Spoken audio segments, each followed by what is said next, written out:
Hola, mi nombre es Fabricio Mejía Madrid y esta es mi colaboración semanal para Sin embargo, que se llama Pepe Mujica, una foto.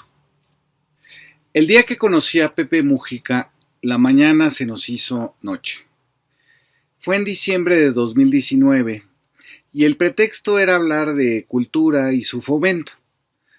Los artistas en ese 2019 estaban enojados con Andrés Manuel porque algunos de ellos que habían cobrado durante 30 años sus becas con dinero público se acababan de dar cuenta de que no serían vitalicias. Una escritora indígena habló entonces de cómo su comunidad se organizaba, según ella fuera del Estado, y lo feliz que le resultaban los usos y costumbres. Muy decente, Pepe Mujica le respondió: no tengo nada que decir del tema indígena. Soy uruguayo. Pero a la hora de irnos a comer, Pepe me dijo: oye, que no venga la que está contra el Estado. Estos indígenas son a los que adoran las transnacionales españolas. Y durante la comida hablamos durante horas del Estado, pero no del Uruguay o el de México, el de Cuba o el de China, sino de Pericles en la Grecia medio siglo antes de nuestra era. Levantar la Acrópolis es una labor de Estado que creó muchas fuentes de empleo, me dijo Mújica. Solo el Estado es capaz de algo así. Todos los que movieron las piedras tuvieron trabajo, le dije por interrumpirlo. Y los que las labraron. Tienes empleo, desarrollo y además te quedas con el Partenón para el disfrute de las siguientes generaciones. Para ese momento Pepe era un hombre sabio. Tenía la sabiduría de quien sufrió la cárcel durante 13 años por sus ideas políticas, que fue torturado y pisoteado por los militares del golpe de 1973, pero que nunca les guardó rencor. De hecho, fue a visitar al policía que le disparó una vez cuando él ya estaba herido en la calle, para asegurarle que nunca cobraría venganza. Esa clase de ponderación que le hizo comparar el dolor con una mochila que cargas a donde vas, pero a cuyo interior no te estás asomando continuamente. Por eso el poeta y músico Silvio Rodríguez le escribe una canción llamada Más por venir, que en un verso dice: el daño que me hiciste se fue por donde vino, se fue por donde vino. Aprendizaje triste, pero no fue mi destino, pero no fue mi destino. Jamás soñé venganza, ni prolongué lamentos. Presentí la esperanza tras la sombra del viento. No quise ser esclavo de una cuenta pendiente. No era un hombre que mirara de más hacia adentro de su mochila de dolores y sufrimientos, sino que tomaba la vida como se tomó esa noche 3 copas de vino blanco. Él, cuya familia materna hacía vino y que desde los 10 años hasta su muerte el día de hoy, a los 89 años, cultivó y vendió flores para vivir. Es el contacto con la tierra, con plantar una gladiola, una lili, un crisantemo, como lo hizo en un hueco del suelo de la cárcel, lo que lo ató a la vida. Y al pueblo. Siempre vendió más flores en los barrios pobres que en los ricos, y él da su explicación. Los pobres tienen más visitas a los cementerios. Pero esa noche yo veía a un hombre que no era un sobreviviente, sino un ser humano con la altura de la dignidad.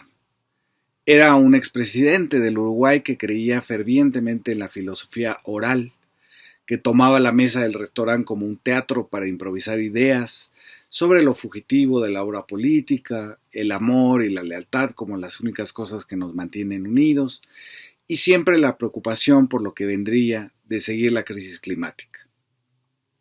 Pepe Mujica, ahora ya muerto, es, como dijo su secretario de Defensa y exguerrillero, Eleuterio Fernández Huidobro, el que piensa como Aristóteles pero habla como Juan Pueblo.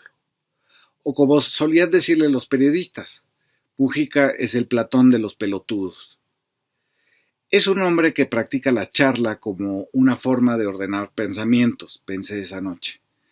Él mismo dice que lo que no se siembra en el campo de las ideas simplemente no funciona.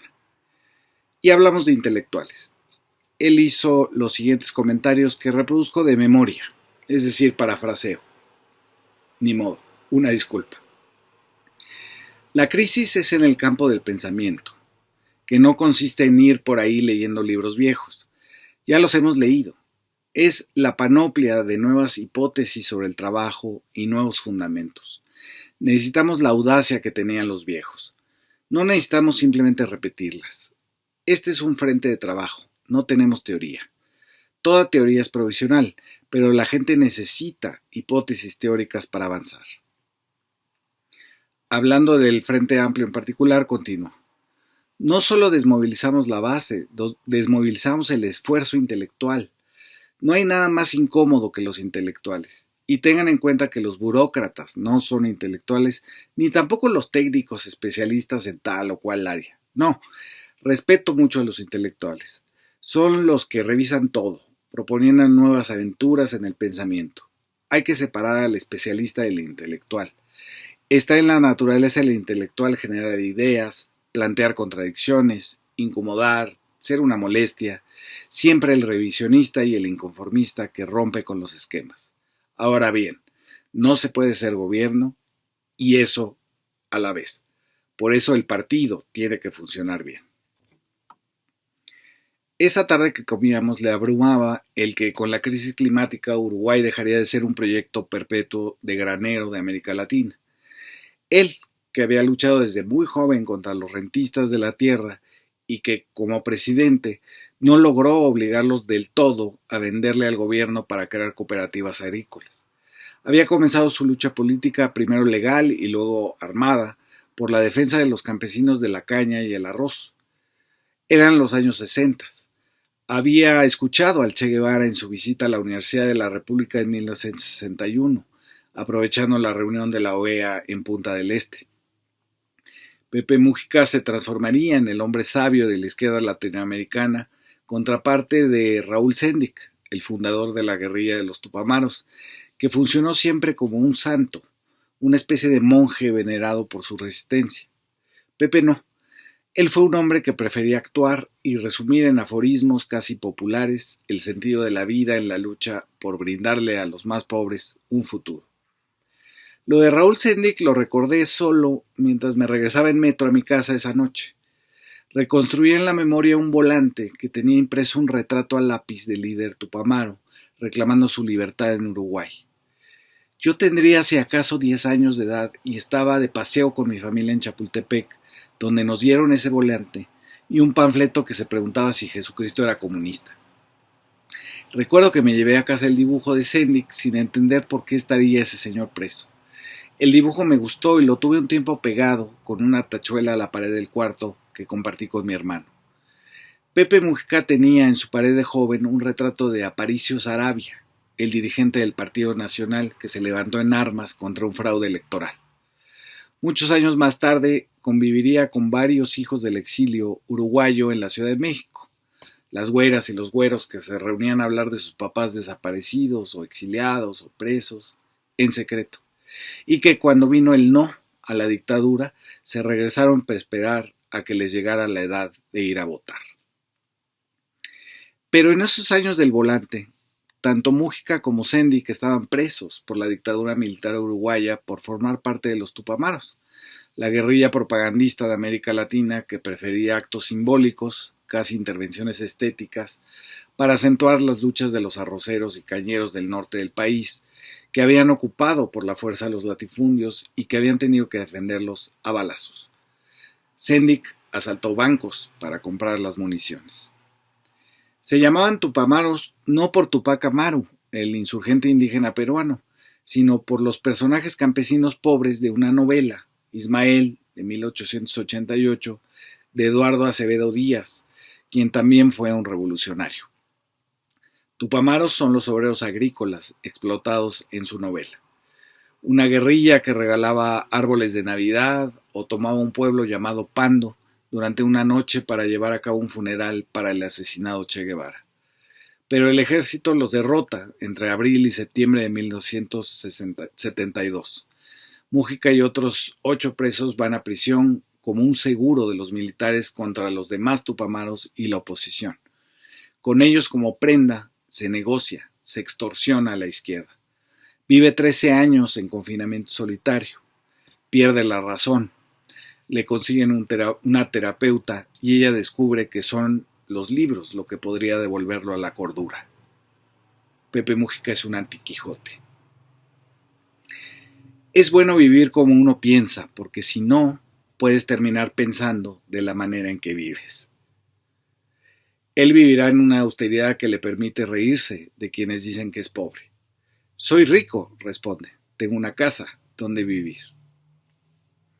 Cuando sale de la cárcel en 1985, Mújica da un discurso improvisado que debería retumbarle a la izquierda mexicana de hoy. Dice: ya en 1966 teníamos claro que en la lucha ideológica nadie debe insultar a nadie, absolutamente a nadie. Y les recuerdo que la pasión no puede justificar la pobreza del alma. Nacimos para luchar por la igualdad y por el sueño, sino de un nuevo ser humano, al menos de uno algo mejor. Estamos con todos, para demostrar que se puede discrepar sobre lo que se debe hacer, es decir, la práctica, pero aún así estar del mismo lado. No acepto el camino del odio, ni siquiera contra quienes nos trataron mal, porque el odio no es constructivo. Llevo ya bastante tiempo aquí como para darme cuenta de que la gente de este país puede tener momentos de Don Quijote, pero también mucha sabiduría de Sancho Panza. Los liderazgos son equipos, y un equipo de líderes solo tendrá éxito en la medida en que haya sido capaz de generar otros mejores. Lo tenemos claro y definido. Somos ramas alrededor de las cuales el enjambre puede reunirse más tarde. Ser exigentes con nosotros mismos es la mejor fuente de la ternura hacia los demás. No podemos alcanzar las estrellas mañana, ningún programa que valga la pena termina jamás. No hay tierra prometida al final de ningún programa. Soñar no significa dejar de pensar, porque pensar es la forma de medir tus limitaciones. Necesitamos preparar generación tras generación para luchar por mejorar la especie humana. Pero este trabajo nunca termina. Somos hermanos de todos aquellos en la historia que nos han enseñado algo, que uno debe hacer un poco más por los demás. Acabamos hablando aquella noche de las derrotas como lo que nos une a todos en la izquierda y cómo luchamos, pensamos, soñamos para devolvernos la dignidad que da empujar, aunque sea un poquito, una causa justa, aunque esté perdida. Mientras hablaba acariciando su copa de vino blanco, recuerdo haber pensado que estaba con alguien que había sido derrotado durante 40 años para acabar ganando una elección a la presidencia con un frente amplio, pero que ya en la presidencia sufrió todavía más derrotas contra las oligarquías, los medios que le llamaban loco y los poderes globales. Nunca dejamos de perder los que queremos a los demás. Hoy que ha muerto, me puse a escribir esta columna lo mejor que pude y revisé algunos de sus dichos que constituyen, qué duda cabe, su ideario de lo que el Che llamó el hombre nuevo y que en Mújica no es más que un poco mejor. En uno de sus alegatos verbales habla de la muerte. Se lo reproduzco para hacer un poco las veces de lo que se dice hacia la esposa de Pericles, es decir, discursos fúnebres. Dice Mújica: no quiero ser recordado, esto lo dice en 2005, no quiero ser recordado. Si pudiera elegir, lo que quisiera es ser olvidado. No hay nada peor que la nostalgia, que andar por ahí creyendo en dioses muertos. Lo que hay que hacer con los muertos es enterrarlos y luego honrarlos una vez al año en su fecha asignada. Nada se puede construir con los muertos. La gente tiene que vivir hacia adelante y con audacia. Hay que servir de fertilizante, no ser un obstáculo. Y servir de fertilizante significa mineralizarse, simplificarse, convertirse en algo útil. Gracias por escuchar.